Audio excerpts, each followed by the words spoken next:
Monday Guitar Motivation. I am out of the studio again today. I've got an appointment I have to go to today, so I will not be around, but I wanted to make sure and give you something to practice. Now, I've had a lot of requests for some more kind of beginnerish things. So what we're going to be doing is for the next few weeks, we're going to be talking about some things to try and help your basic fundamental guitar practice. So what we're going to be doing today is I want to tell you about strumming and chording and trying to do those two things at the same time. So if you are one of those people that tends to struggle with getting your chords and your strumming to sound authentic, there's a few things I want to work on over the course of the next couple of weeks to help you with that. So today what we're going to be doing is talking about how important it is to separate the practice of your chords and your strumming, okay? So again, first of all, thank you so much for being here and taking time out of your day to hang out with me.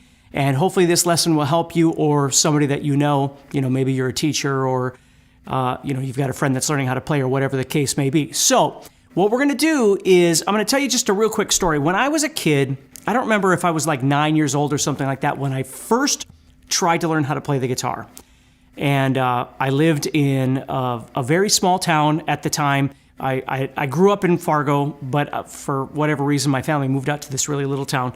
And I had this acoustic guitar where the strings were about that far away from the neck, and you could have probably used it as a bow and arrow better than you could a guitar. But I was trying to learn on this thing, and the only thing I had to learn from, because we're talking 1978, 79 at that time, was a Mel Bay book, if you remember the Mel Bay stuff. So in this Mel Bay book, it was teaching me how to play some chords, and it was trying to teach me some strumming patterns, and I failed miserably.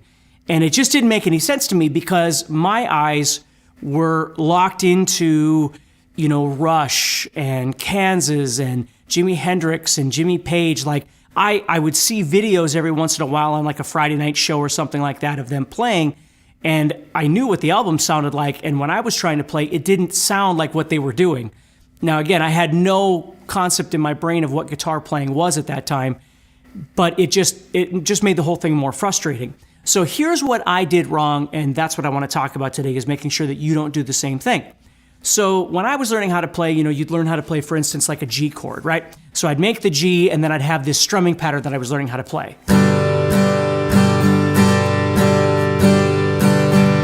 But of course, anytime I wanted to switch chords, I'd wind up doing this.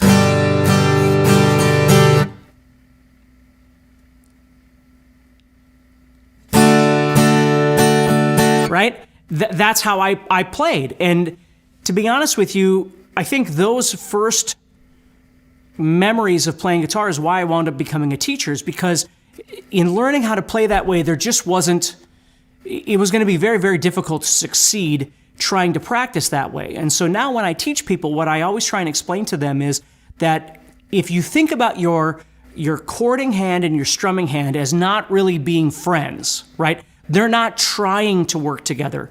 And it's like the two halves of your brain are almost at odds with each other, okay? Because if you think about it, and we're going to get more into this next week too, but if you think about it, your chording hand is doing something that's very, very black and white. It's you're making the G correctly or you're not, or you're making the D correctly or you're not. Now, we're not going to worry about that there's different ways to make a G and things like that. That's a whole nother conversation. But once you've learned how to play whatever chord it is you're trying to play, what you need to do is practice that chord. That's a pretty black and white concept. Now, the strumming thing, though, is a whole nother idea, which we're going to get into again in another video. But learning how to make your strum sound organic and real and authentic, so when people hear you play, it doesn't sound like you're practicing, it sounds like you're playing, okay? Without the strum, your chords sound like this, right? Nobody can hear them. Okay, so that's why the strum is so important. But in order to set up this authentic element that is strumming, we have to be able to make the chords correctly. So here's what I want you to understand from today's Monday Guitar Motivation is that when you first start trying to figure this out, or maybe you've been playing for a while and you're still struggling with this, you need to understand that both of these hands need to be worked on independently. Okay, so the first thing that I always teach students when they come in, like if I was having a guitar lesson and a beginning student, regardless of the age, comes in, the first thing that we always do is we talk about, well, what kind of music do you like? And, what did you grow up listening to? And do you play any other instruments? And what inspires you? And all those kinds of things. And once I get some information from them of music that they like, what I try and do is find something that fits the thing I'm going to explain to you right now. Now, if they walk in and they say, well, the only thing I like is, speed metal or something like that. Okay, that's fine, but we need to find something that's maybe slower or mid-tempo or something like that we can try and practice with. And the first thing I always teach people is a technique called scratching. And what scratching is when you just touch all the strings of the guitar.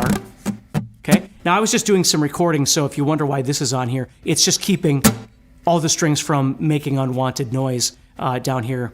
Sometimes behind the nut, you'll get some extra, vibration and things like that. So don't worry about this, but that's what that is. I was doing some recording and just keeping it very, very quiet. So anyway, as I'm doing this scratching, what I'm doing is I'm going to touch all 6 strings with all 4 of my fingers like this. And it doesn't matter if I'm down here or right here or right here. It doesn't make any difference. I just touch the strings. Now, I'm not pushing on the strings. I'm lightly touching them.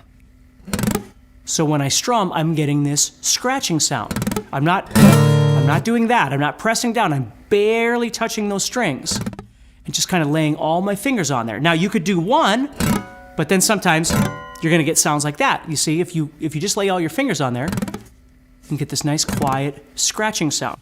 So what I generally try and teach students is we'll pick some songs that they like, or at least they can tolerate, right? Again, depending on their interest in music and, how much the vast amount or minimal amounts of things that they actually listen to, trying to find something that works. And what I teach them to do is just start learning how to strum. And again, next time we'll talk a little bit more about this strumming thing, but the first thing we'll do is we'll just start moving to the beat of the music. So when we hear those drums and we hear that music start, we start trying to figure out where we would tap our foot or tap our leg or something like that. And wherever that is, that's where we start putting in this down strum.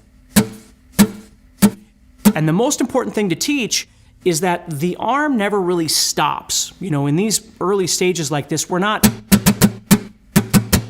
trying to learn to strum like that. We're learning how to strum in a nice, uniform, smooth way like this. Okay? Now, once we start learning how to do that, of course, we've got our up strums that exist in between those down strums.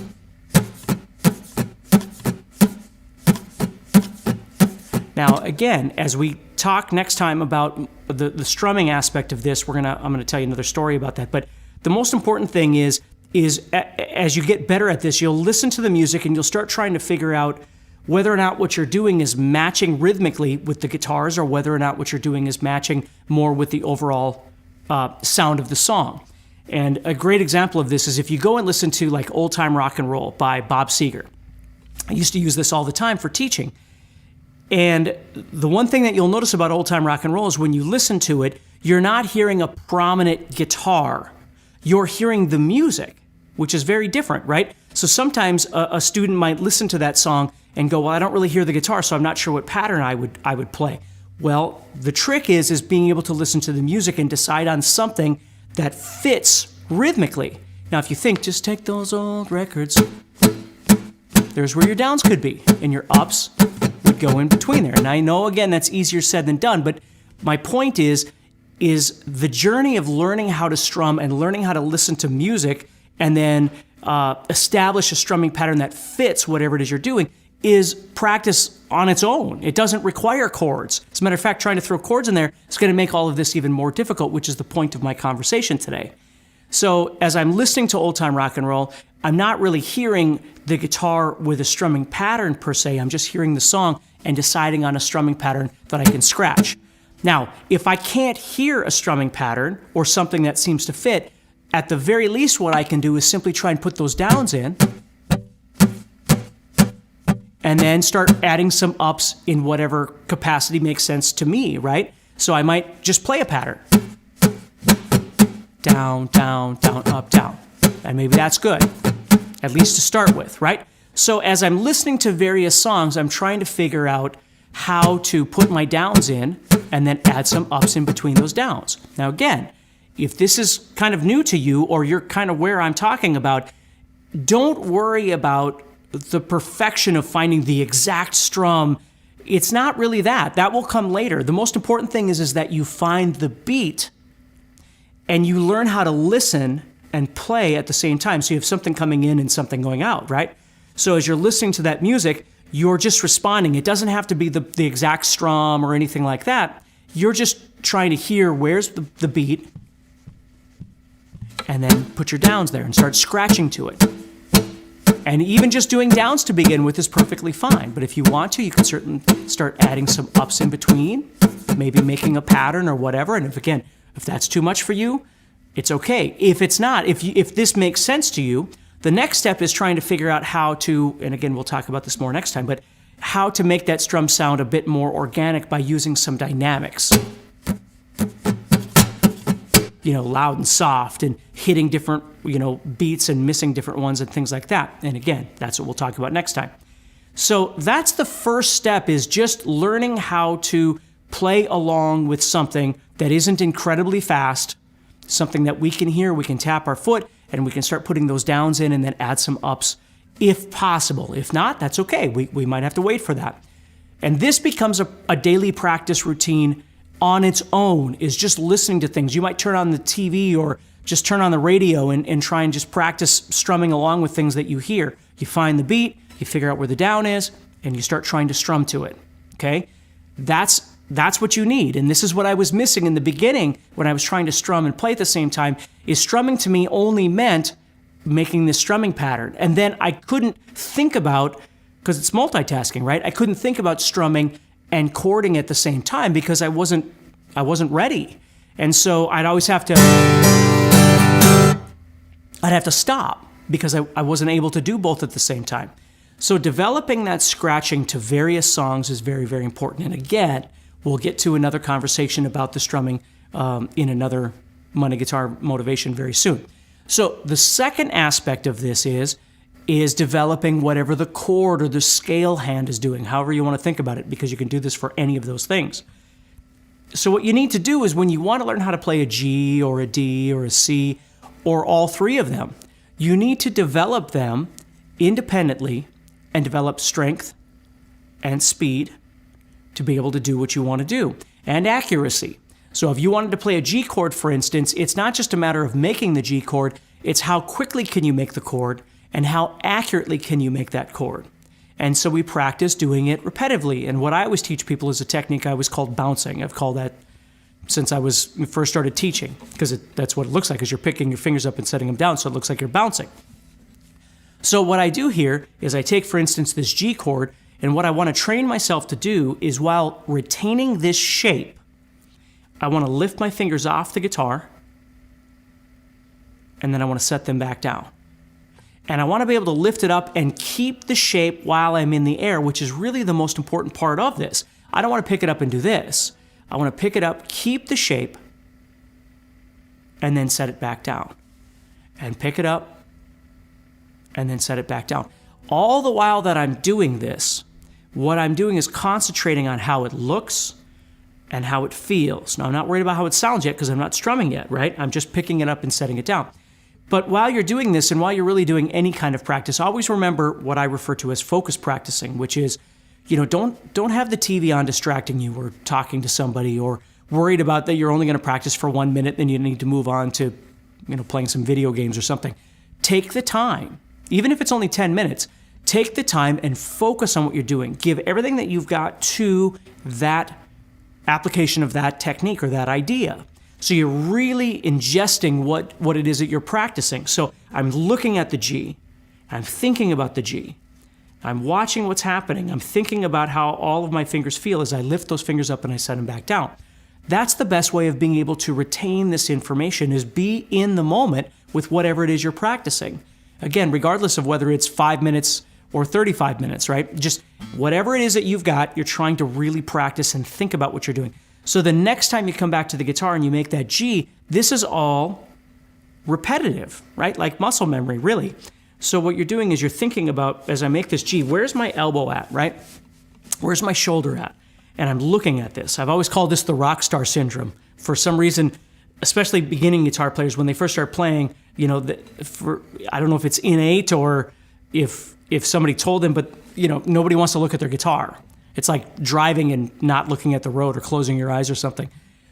Don't do that. Like, experience what's happening. Be in the moment what's happening. Look at what's happening. You don't need to look around the room while you're doing this, and then you look down and go, hey, my hand's in the wrong place, or I'm pressing on the wrong strings. How did that happen, right? Well, it happened because you took your eyes off the prize. You stopped looking at what it is you were trying to do, and so you really need to focus on that. Someday, that's fine if you stop looking at your guitar, but right now, it's what you should be looking at. Be in the moment, okay? So you practice picking your fingers up, you practice setting them down over and over and over.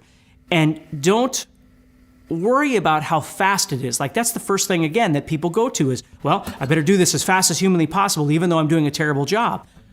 It doesn't matter how fast you do it. Again, if you're in the moment, what you're thinking about is the fact that when the fingers are in the air, it's just as important, if not more important, than it is when they're on the guitar. Because you're training your hand, if I set my hand on my lap, you're training your hand to come up, and I've already made the G chord before I ever get to the guitar. And then it just sets down. That's what I'm looking for. It's not getting to the guitar and then building it, because if I do that, I'm going to be late every time. That's what I was doing in the beginning. If I go, and I have to build it, I'm going to be late. So, which theoretically means I'm not really going to be able to play along with anything because I'm always going to be late. But if I can train my fingers to make that G chord, so when I want a G, again, if my hand's on my lap, if I want a G, there it is. Or if I want a D, there it is. You see, you bounce it back and forth, you lift it up, you set it down over and over and over to train yourself to understand what it is that you're trying to do, so these chords move into the automation part of your brain, like walking and talking at the same time. There was a time when you were little, that was really difficult to do.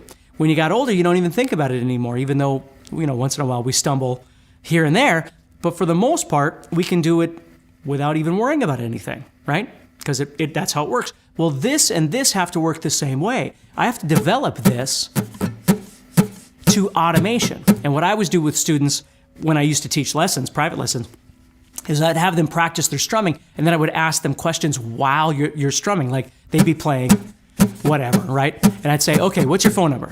And then they have to say it out loud, but they can't say it in time. They can't go 5, 5, 5, 4, 9, 8, 7. They have to talk to me like a human, not a robot. So they have to go 5, 5, 5, 4, 9, 3, 2, right? And I'd say, okay, count backwards from 10. Okay, so 10, 9, 8, 7, 6, 5, 4, 3, 2, 1, whatever, right? So what I was trying to do is get their brain disengaged with what was happening here, so this would become automatic, right? And so they'd be able to disengage their brain so they could talk to me while they're strumming. You see, little tactics like that do really well if you're a teacher, or if you're learning how to do this. Those are just little things that you can do. So when you're making these chords, again, you're thinking about it, you're practicing it over and over and over, developing that automation, right? We can call it muscle memory, but really what you're doing is developing the automation through the repetition of that, okay? And once you've developed that, then what you can do is you can start trying to practice, which is the most important part, because once we've developed the G, we can strum it, and that's great, and we should do that. Make sure all the notes are working, everything sounds clean, all that kind of stuff. Get used to strumming the proper strings. Again, that's all part of it. And just so you know, I've got all kinds of information like this. If you head over to guitar-zoom.com, there's a membership that you can join that has all kinds of different videos and guitar courses on all of this stuff. So anyway, I can develop all of that, and I want to, right? I want to hit the right strings and work on all these different things. But the big trick is once I've got G and I want D, I want to be able to move to D without stopping my strum. Okay? Now again, right now in this lesson, we're learning how to scratch independently and how to chord independently. We're not putting the two together right now. We're just practicing how to scratch, listen to the song, sing along with the song, keep the scratch going, whatever. Again, disconnecting so the strum becomes automated and we're able to talk or think or whatever, sing, whatever it might be, while the strum is engaged. Over here, we're practicing bouncing a particular chord, D or A or G or whatever, or all of those. But the last step, and then I'll let you go here, the last step is if you're trying to get from G to D, is you have to develop that G and you have to develop that D. But at some point, you've got to practice moving from G to D, which is what I've always called lift and shift. because you're lifting the chord up, you're shifting to the next chord in the air, and then setting it down. You're not waiting till you get to the chord or the fretboard and then trying to build it, because again, you're going to be late. The goal is lift it, shift it, and then set it down. Now, if you try and do that and it's unsuccessful, you don't have to go, I suck, I can't do this, because none of that's true. What you have to do is go, why? Why is it not working? Did I not practice my D chord enough? Did I not practice my G chord enough? I have to practice those things to the point that they become automated. And it might take a week or 2 weeks or 6 weeks or 6 months. You know, I had a rough time learning how to do some of these things when I first started learning how to play. It's not like I grabbed the guitar and everything was easy for me. It was not that way at all. But it's just through trial and error and, again, being aware, being in the moment, going, this isn't working, why? Not, this isn't working, I can't do this. But why isn't working? What do I need to work on? Well, you can understand then when you try and put together these two hands where the failure can occur. Because if they're not ready, they're not going to work together. Because your brain is going, I don't understand, and I can't think about both these things at the same time. This is confusing me. And what does your brain do? It shuts it down, shuts everything down and goes, you got to hold on. Right? And that's when you stop. So if you practice your scratching, which is your strumming, independently, and again, we'll talk more about that in the future, and then you practice your chord changes independently and develop those. Now, I'm not saying you got to sit and practice 30 chords every day. Whatever, wherever it is, if you're learning how to play A, D, and E, those are the ones you should focus on. I'd rather have you play 2 or 3 or 4 chords great than 33 chords terrible. Because you can't utilize terrible just because you know them. Again, maybe a pat on the back. Guess what I learned? But the most important thing is, can you use them? Can you make music with them? That's what we're looking how to do. So the less information, that's okay. You've got the rest of your life to figure out how to do whatever those other things are. But let's start learning how to make these things work together. Okay? And I had mentioned earlier about scales, because you can do the same thing with scales. You can practice them essentially by bouncing, which is picking them up, setting them down over and over and over to develop that muscle memory so your fingers know where it is that they're going to be going when you play whatever it is you're doing. You see? So if that makes sense, that's what we're going to work on for this week, is trying to develop this. Now, it might not be perfect by the next time we talk, but at least it gives you an idea of how to start breaking this down fundamentally for your practice. And then over the next couple of weeks, I'm going to be talking a little bit more about strumming and putting these together and all kinds of different things like that. Again, I've had just a ton of people asking about this, and I get it. Because the truth is this is the most important part of your guitar journey. Once you can learn how to do these things, you can actually start playing music. You can actually start playing songs. You can actually start playing with other people. Now, you might want more and more and more and more, and that's wonderful. But it has to start here, you know? So anyway, hopefully that helps you. Again, thank you so much for your time. I hope you have a wonderful week. And again, make sure you head over to guitarzoom.com, check out our membership. If you're looking at learning more of these kinds of things, or you just, you know, because obviously we've got tons of videos and notation for everything that I talk about, all that sort of thing, different backing tracks that you can use for different stuff. So there's just all kinds of information. So take care, stay positive.